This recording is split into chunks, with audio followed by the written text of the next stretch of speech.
Welcome back students. Nirmal PG college की online classes में एक बार फिर से मैं आपका स्वागत करता हूं। कल की क्लास में हमने स्टार्ट किया था CFSE, जिसकी फुल फॉर्म थी क्रिस्टल फील्ड स्टेबलाइजेशन एनर्जी। हमने देखा था जब भी धातु आयन के पास में कोई लिगेंड पास आते हैं तो धातु आयन के इलेक्ट्रॉन और लिगेंड के मध्य में प्रतिकर्षण बल होता है, या हम कह सकते हैं कि उनके प्रतिकर्षण के कारण क्रिस्टल फील्ड क्या होती है, जनरेट होती है। और उस क्रिस्टल फील्ड से जो समभ्रंश ऊर्जा के डी कक्षक हैं वे डी कक्षक क्या हो जाते हैं, स्प्लिट हो जाते हैं। और डी कक्षकों के विभाजन में जो ऊर्जा बाहर निकलती है वही ऊर्जा क्या कहलाती है, आपकी CFSE या क्रिस्टल फील्ड स्टेबलाइजेशन एनर्जी कहलाती है। क्या कहलाती है? क्रिस्टल फील्ड स्टेबलाइजेशन एनर्जी कहलाती है, जिसकी शॉर्ट फॉर्म क्या है, CFSE। ये अपना क्या है, टॉपिक। कल की क्लास में हम D1, D2 और D3 कॉम्प्लेक्स के लिए CFSE का मान निकालना सीख चुके थे। इसके अलावा हमने देखा था कि CFSE का सूत्र क्या था। CFSE का सूत्र था CFSE ऑक्टाहेड्रल बराबर -0.4 N-T2G प्लस 0.6 NEG और डेल ऑक्टाहाइड्रॉन। ये क्या था आपका CFSE का मान। CFSE के लिए अपन ने इसमें जब मान रखे तो N का मान D1 कॉम्प्लेक्स के लिए 1 रखा और D1 कॉम्प्लेक्स के लिए CFSE का मान आया था -0.4 डेल ऑक्टाहाइड्रॉन। D2 कॉम्प्लेक्स के लिए N का मान 2 और -0.8 डेल ऑक्टाहाइड्रॉन। और D3 कॉम्प्लेक्स के लिए N का मान क्या रखा था, 3। और जो अपना कॉम्प्लेक्स आया था उसका CFSE का मान क्या आया, -1.2 डेल ऑक्टाहाइड्रॉन। ये D3 कॉम्प्लेक्स के लिए था। हम कल बात कर रहे थे लास्ट में D4 कॉम्प्लेक्स के बारे में। D4 कॉम्प्लेक्स मैंने आपको इसमें 2 तरह की पॉसिबिलिटी बताई। पहली पॉसिबिलिटी ये कि आपके समभ्रंश कक्षक, इनका विभाजन हुआ, ये EG कक्षक और ये T2G कक्षक। कौन से कक्षक? ये T2G कक्षक। यह है इसका डेल ऑक्टाहाइड्रॉन।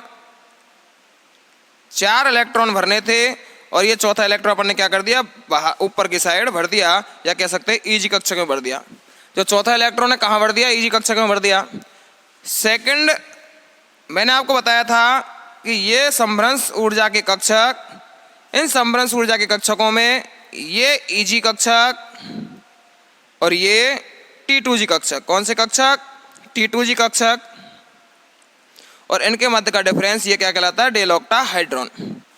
यदि हम दोनों चित्रों को एक साथ देखें, ये दोनों डायग्राम्स को देखें, तो हमें यहाँ से पता लगता है कि यहाँ पर डेल ऑक्टाहाइड्रॉन का मान क्या है, कम है, और यहाँ पर डेल ऑक्टाहाइड्रॉन का मान क्या है, ज़्यादा है। क्या है यहाँ पर डेल ऑक्टाहाइड्रॉन का मान ज़्यादा। देखिए एक चीज़ आप समझिए कि अपने अब तक क्या पढ़ा है कि D ऑर्बिटल्स की स्प्लिटिंग होती है कब, जब मेटल के पास में लिगेंड आ रहे होते हैं। कहने का मतलब ये हुआ कि मेटल और लिगेंड का क्या होता है, इंटरेक्शन होता है एक दूसरे के साथ। यदि यह मेटल और लिगेंड का इंटरेक्शन स्ट्रांग होगा तो इनकी स्प्लिटिंग ज़्यादा होगी, और यदि यह मेटल और लिगेंड का इंटरेक्शन वीक होगा, कमज़ोर होगा, तो यह स्प्लिटिंग क्या होगी, कम होगी। ठीक है। हम लिगेंड्स को 2 भागों में बांटते हैं, एक तो प्रबल लिगेंड और एक दुर्बल लिगेंड। प्रबल लिगेंड और दुर्बल लिगेंड से क्या तात्पर्य है, ये मैं आपको पिछली कक्षाओं में बता चुका हूँ। मैंने आपको बताया कि ऐसे लिगेंड जो अपने इलेक्ट्रॉन आसानी से दे देते हैं वे लिगेंड क्या कहलाते हैं, प्रबल लिगेंड कहलाते हैं। और वे लिगेंड जो अपने इलेक्ट्रॉन आसानी से नहीं देते उन्हें क्या कहते हैं, हम दुर्बल लिगेंड कहते हैं। जब लिगेंड अपने इलेक्ट्रॉन मेटल को आसानी से दे देंगे, इसका मतलब क्या हुआ कि मेटल और लिगेंड के बीच में स्ट्रॉन्ग, मजबूत है, या बोल सकते हैं जो इंटरेक्शन हो रहा है वो क्या है, मजबूत। दोबारा देखो, जो लिगेंड हैं वो अपने इलेक्ट्रॉन आसानी से मेटल को दे रहे हैं, इस वजह से मेटल और लिगेंड के बीच का जो इंटरेक्शन है वो क्या है, मजबूत इंटरेक्शन है या प्रबल इंटरेक्शन है। लेकिन यदि यही लिगेंड मेटल को अपने इलेक्ट्रॉन आसानी से नहीं देते, ये लिगेंड मेटल को अपने इलेक्ट्रॉन देंगे ही नहीं, तो क्या मेटल और लिगेंड के बीच में इंटरेक्शन होगा? क्या नहीं होगा।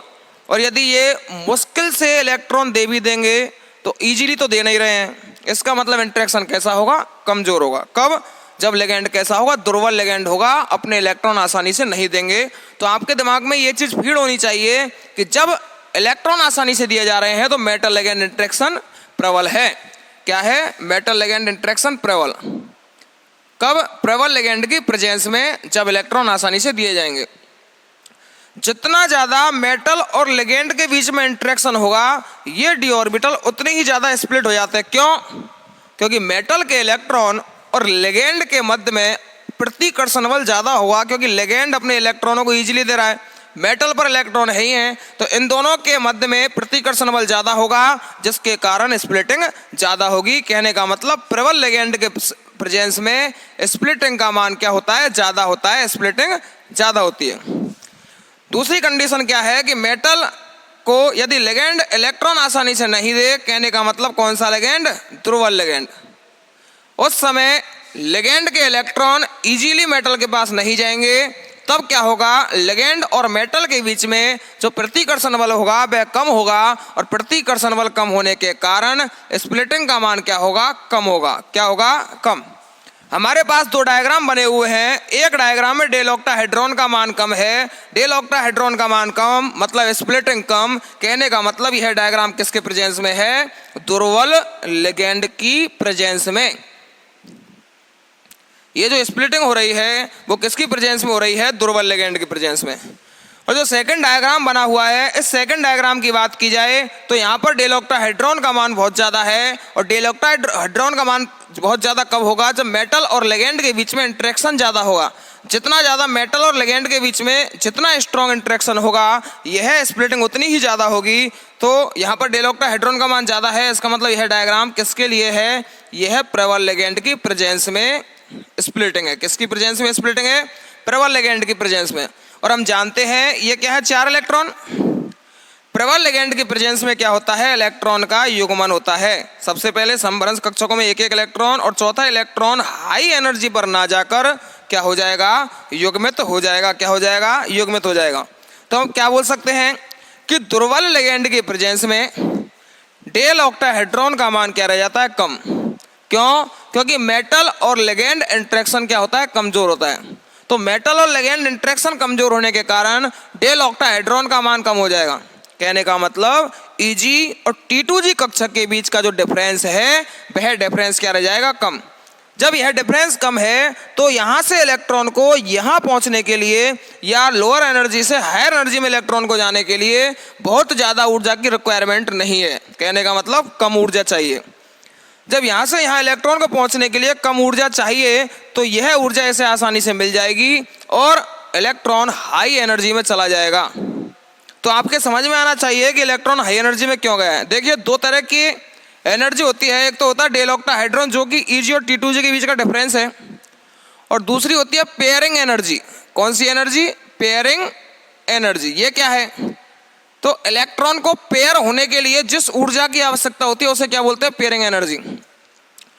ये डेल ऑक्टाहेड्रॉन इलेक्ट्रॉन निम्न ऊर्जा स्तर से उच्च ऊर्जा स्तर में जा रहा है, ठीक है। पेयरिंग एनर्जी में भी क्या होता है? इलेक्ट्रॉन के साइड में दूसरा इलेक्ट्रॉन भरा जाता है। जब इलेक्ट्रॉन के साइड में दूसरा इलेक्ट्रॉन भरा जाएगा तो क्या इलेक्ट्रॉन के बीच में प्रतिकर्षण बल नहीं होगा? क्या इलेक्ट्रॉन के बीच में प्रतिकर्षण बल होगा? क्या होगा? इलेक्ट्रॉन के बीच में प्रतिकर्षण बल होगा। तो यह जो कॉम्प्लेक्स है डिस्टेबलाइज कर जाना चाहिए, अस्थायी हो जाना चाहिए। और यह प्रोसेस कैसी होती है? एंडोथर्मिक प्रोसेस होती है, या बोल सकते हैं ऊष्मा शोषी अभिक्रिया होती है। क्यों होती है उस एंडोथर्मिक प्रोसेस? क्योंकि यहाँ पर ऊर्जा का अवशोषण होता है। ये इलेक्ट्रॉन बगैर ऊर्जा दिए एक दूसरे के पास नहीं रह सकते, क्योंकि इनके बीच में क्या है? प्रतिकर्षण बल है।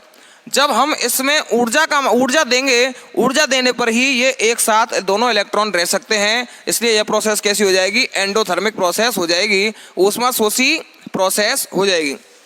सेकंड, यदि हम बात करें डेल ऑक्टाहेड्रॉन का मान क्या होता है? कम। अब देखिए, यहां से यदि कोई इलेक्ट्रॉन उच्च ऊर्जा स्तर में जा रहा है, तो क्या बगैर ऊर्जा के जा सकता है क्या? नहीं, उसे भी हमें ऊर्जा देनी पड़ेगी। इसका मतलब क्या होगा, यह प्रोसेस भी कैसी है, ऊष्मा शोषी प्रोसेस है, या बोल सकते हैं एंडोथर्मिक प्रोसेस है। कौन सी प्रोसेस है? एंडोथर्मिक प्रोसेस है। दोनों ही प्रोसेस एंडोथर्मिक प्रोसेस हैं। दोनों ही प्रोसेस कैसी है? Endothermic process. और हम जानते हैं कि एंडोथर्मिक प्रोसेस जब भी होती है जब कॉम्प्लेक्स डिस्टेबलाइज करता है, लेकिन हम तो शुरू से यही पढ़ रहे हैं कि CFSC कॉम्प्लेक्स को स्टेबलाइज करता है। तो ऐसा क्या हुआ कि जब दोनों ही कॉम्प्लेक्स इसको अस्थायी कर रहे हैं, डिस्टेबलाइज कर रहे हैं, तो CFSC कॉम्प्लेक्स को स्टेबलाइज कैसे कर सकती है? तो देखिए, हमारे पास पहली कंडीशन क्या थी कि इलेक्ट्रॉन निम्न ऊर्जा स्तर से उच्च ऊर्जा स्तर में जा रहा है, इस वजह से ऊष्माशोषी है। दूसरी कंडीशन है कि इलेक्ट्रॉन पेयर्ड हो रहा है। इलेक्ट्रॉन बीच में क्या होता है? प्रतिकर्षण होता है, रिपल्सन होता है, लेकिन फिर भी हम इसको पेयर्ड कर रहे हैं, उसके लिए भी हमें ऊर्जा देनी पड़ेगी। यह क्या है? एंडोथर्मिक प्रोसेस है। ठीक है, दोनों ही एंडोथर्मिक प्रोसेस, दोनों ही डिस्टेबलाइज कर रहे हैं। तो हम कौन सा प्रोसेस अपनाएं? तो ऐसा प्रोसेस अपनाएंगे जो कि कम एंडोथर्मिक होगा, क्योंकि कम एंडोथर्मिक प्रोसेस कॉम्प्लेक्स को स्टेबलाइज करेगा। दोबारा देखिए, इन दोनों में से हम कौन सा प्रोसेस अपनाएं जिससे कि हमारा कॉम्प्लेक्स स्टेबलाइज हो जाए? तो हमें दोनों प्रोसेस में से कि इलेक्ट्रॉन को हाई एनर्जी में भेजना है या इलेक्ट्रॉन की पेयरिंग करनी है, दोनों ही प्रोसेस में से वो प्रोसेस अपनानी है जिसमें ऊर्जा कम अवशोषित हो, या ऊष्मा शोषी अभिक्रिया का मान, ऊर्जा का मान क्या हो? कम हो। जब ऊर्जा कम एंडोथर्मिक होगी या ऊर्जा कम अवशोषित होगी, उस समय क्या होगा? यह कॉम्प्लेक्स स्टेबलाइज कर जाएगा।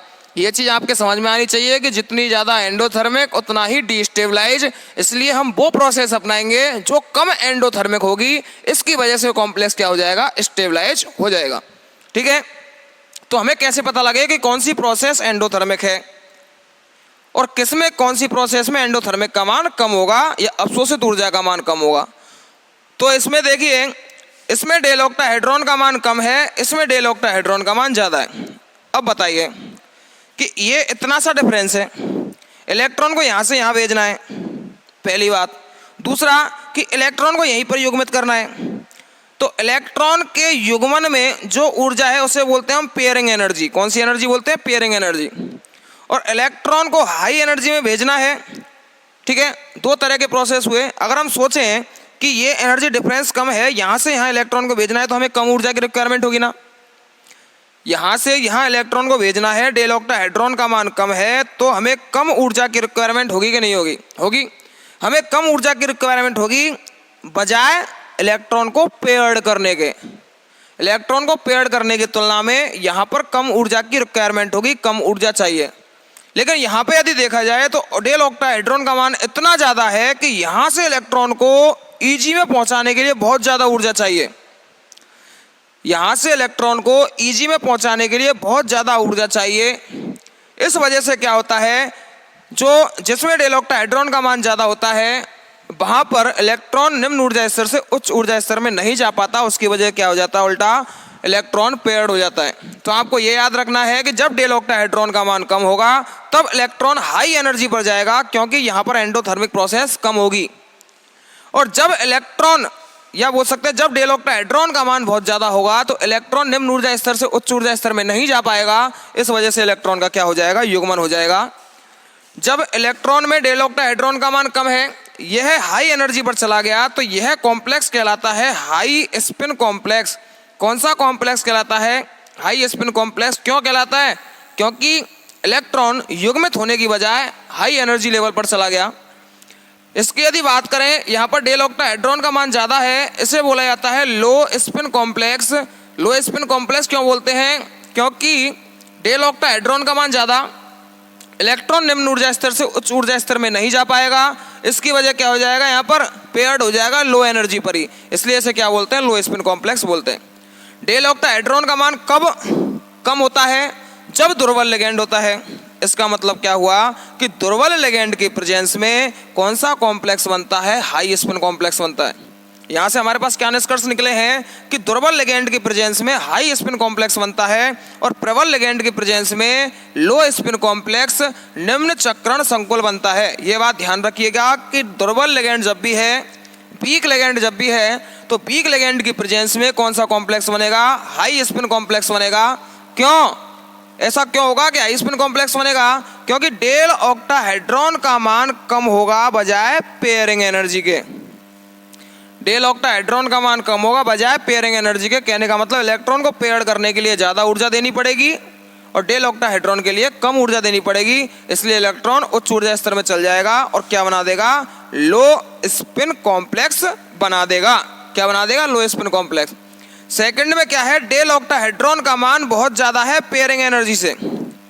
जब डेल ऑक्टाहेड्रॉन का मान बहुत ज़्यादा होगा पेयरिंग एनर्जी से, उस समय क्या होता है? इलेक्ट्रॉन उच्च ऊर्जा स्तर में नहीं जा पाता और जो बनने वाला कॉम्प्लेक्स है वह कॉम्प्लेक्स कैसा हो जाएगा? वह कॉम्प्लेक्स हो जाएगा आपका कौन सा? वह कॉम्प्लेक्स हो जाएगा आपका लो स्पिन कॉम्प्लेक्स। ठीक है, दोबारा देखिए मैं क्या बोल रहा हूँ कि यदि अपन इस कॉम्प्लेक्स के लिए देखें तो इस कॉम्प्लेक्स में यदि हम गौर से देखें तो डेल ऑक्टाहेड्रॉन का मान कम है किसकी तुलना में? पेयरिंग एनर्जी की तुलना में। तो बनने वाला कॉम्प्लेक्स कौन सा होगा? High spin complex. भाई डेल ऑक्टाहेड्रॉन का मान कम है तो इलेक्ट्रॉन आसानी से ऊपर चल जाएगा। कौन सा कॉम्प्लेक्स बन जाएगा? High spin complex.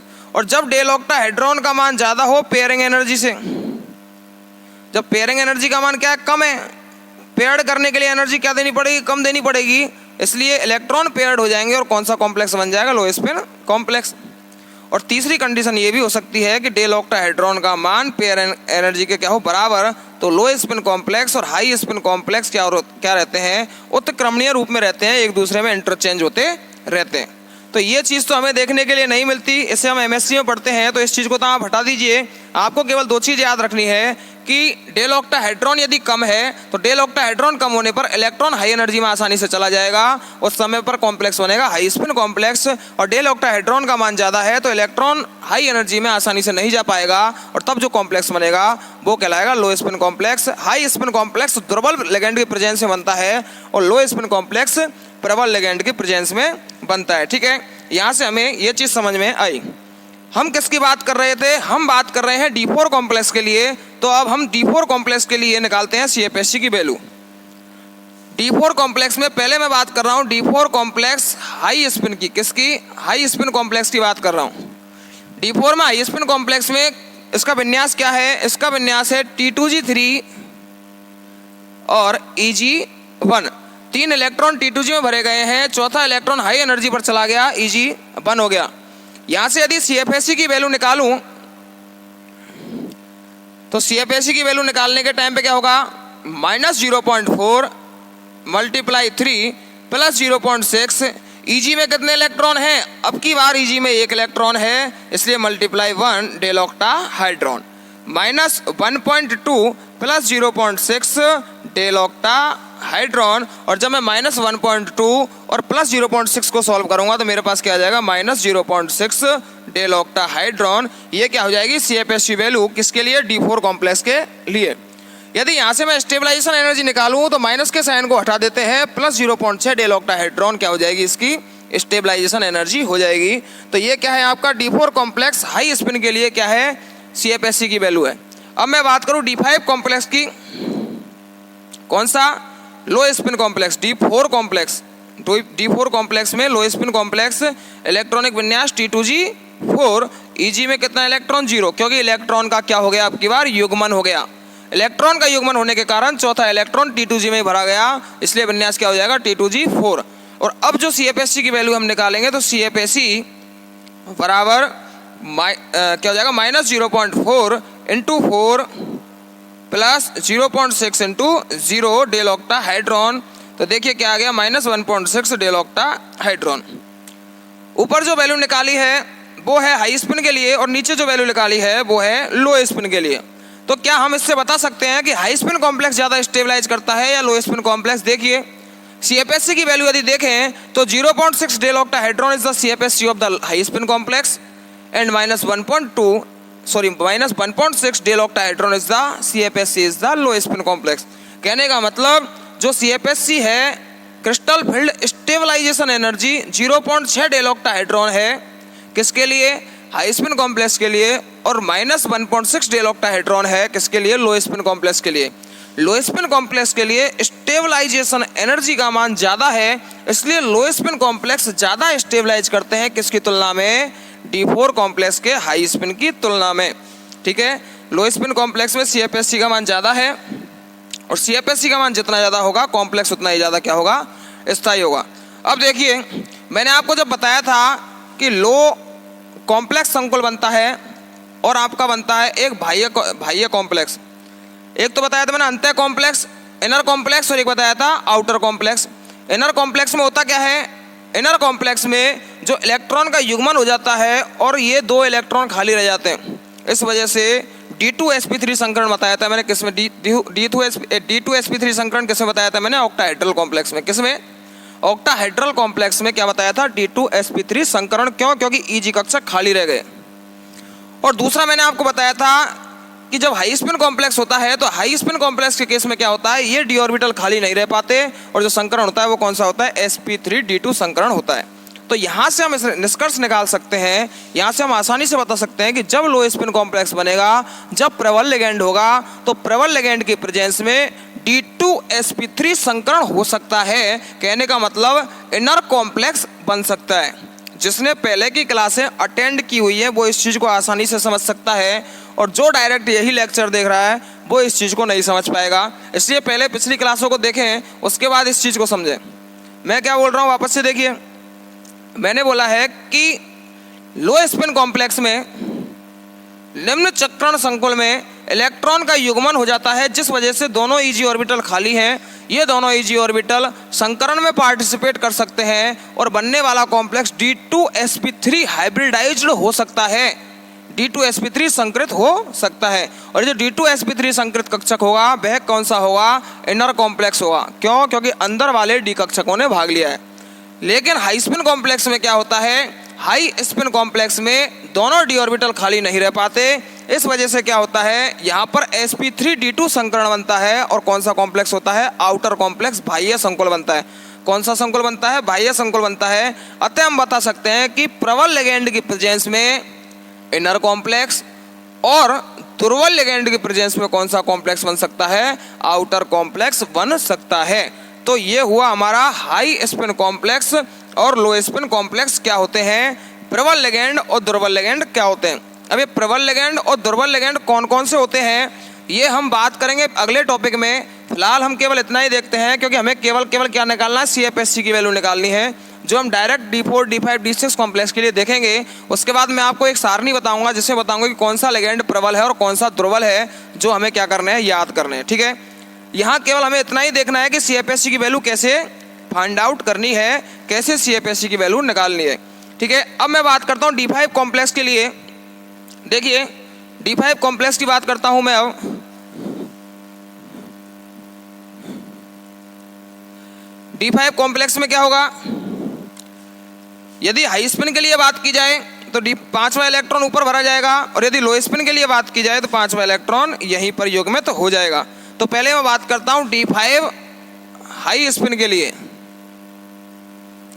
High spin में जो विन्यास है वो क्या है, T2G3 और Eg2, क्योंकि जो दूसरा इलेक्ट्रॉन भरा गया है वो कहाँ भरा गया है, Eg में भरा गया है। कहाँ भरा गया है, Eg में भरा गया है, इसलिए जो विन्यास होगा T2G3 और Eg2। और मैं D5 लो स्पिन की यदि बात करूं, D5 लो स्पिन की यदि मैं बात करूं तो देखिए जो विन्यास होगा वो होगा T2G5 और Eg0। That's clear. ये चीज़ हमें पता होनी चाहिए कि यहाँ पर इलेक्ट्रॉन का युग्मन होता है लो स्पिन कॉम्प्लेक्स में, इस वजह से पांचवा इलेक्ट्रॉन यहीं पर भर दिया गया और विन्यास T2G5 हो गया। हाई स्पिन के लिए CFSC का जब वैल्यू निकालूंगा तो क्या निकलेगा, यहाँ पर वैल्यू -0.4 × 3, क्योंकि T2G में कितने इलेक्ट्रॉन 3, प्लस 0.6 × 2, क्यों, क्योंकि Eg में कितने इलेक्ट्रॉन 2, डेल ऑक्टाहाइड्रॉन, यहाँ पर -1.2 प्लस 1.2 डेल ऑक्टाहाइड्रॉन, और CFSC इज द 0। कहने का मतलब क्या हुआ, ये D5 कॉम्प्लेक्स के हाई स्पिन में CFSC का मान क्या होता है, 0 होता है। क्या होता है, 0 होता है। और बात करूँ D5 कॉम्प्लेक्स लो स्पिन के लिए CFSC का मान निकालूं तो CFSC बराबर -0.4 इंटू T2G में कितने इलेक्ट्रॉन है, T2G में इलेक्ट्रॉन है 5, इसलिए मैं यहाँ पर क्या लिखूंगा N-T2G की जगह पर 5 प्लस 0.6 EG में कितने इलेक्ट्रॉन 0 डेल ऑक्टा हाइड्रोन। CFSC की वैल्यू निकालनी है तो CFSC बराबर -2.0 प्लस 0 डेल ऑक्टा हाइड्रोन और जो CFSC का मान आएगा वो CFSC का मान आ जाएगा -2.0 del octahedron is the CFSC of D5 low spin complex. D5 की लो स्पिन कॉम्प्लेक्स के लिए CFSC का मान हो जाएगा -2.0 डेल ऑक्टा हाइड्रोन। ठीक है, तो आपको जब भी हाई स्पिन कॉम्प्लेक्स और लो स्पिन कॉम्प्लेक्स की बात आए तो हाई स्पिन कॉम्प्लेक्स और लो स्पिन कॉम्प्लेक्स की बात आने पर एक चीज विशेषकर याद रखनी है कि यदि वह हाई स्पिन कॉम्प्लेक्स बोले तो इलेक्ट्रॉन जाएगा EG कक्षक में, और यदि वह लो स्पिन कॉम्प्लेक्स बोले तो इलेक्ट्रॉन आएगा T2G कक्षक में। इलेक्ट्रॉन का क्या हो जाएगा युग्मन, और युग्मन होने के बाद यहाँ पर 6 इलेक्ट्रॉन लगातार आएंगे और 7वां इलेक्ट्रॉन बाद में कहाँ जाएगा, EG कक्षक में जाएगा। कहाँ पे जाएगा, EG कक्षक में। तो आपको दो चीज विशेषकर ये बात याद रखनी है, कौन सी बात, कि हाई स्पिन के लिए इलेक्ट्रॉन ऊपर और लो स्पिन के लिए इलेक्ट्रॉन का युग्मन। ठीक है, तो आज के लिए हमने बात की D4 और D5 कॉम्प्लेक्स, और उससे भी महत्वपूर्ण हमने बात की कि दुर्बल लिगेंड क्या होते हैं, प्रबल लिगेंड क्या होते हैं, दुर्बल लिगेंड की प्रेजेंस में स्प्लिटिंग किस प्रकार होती है और प्रबल लिगेंड की प्रेजेंस में स्प्लिटिंग किस प्रकार होती है, डेल ऑक्टाहेड्रॉन का मान कम क्यों होता है और डेल ऑक्टाहेड्रॉन का मान कम ज़्यादा क्यों होता है। यदि डेल ऑक्टाहेड्रॉन का मान कम होगा तो किस प्रकार का कॉम्प्लेक्स बनेगा, और डेल ऑक्टाहेड्रॉन का मान ज़्यादा होगा तो किस प्रकार का कॉम्प्लेक्स बनेगा। इन सारे क्वेश्चंस के जवाब हमने आज की वीडियोज में देख लिए हैं। अब जो D6 से लेकर D10 कॉम्प्लेक्स है उसके बाद टेट्राहेड्रल कॉम्प्लेक्स के लिए CFSC भी हमें निकालनी है। ये सारी चीज़ें हम नेक्स्ट क्लास में, आज की क्लास में हम इतना ही पढ़ेंगे। धन्यवाद।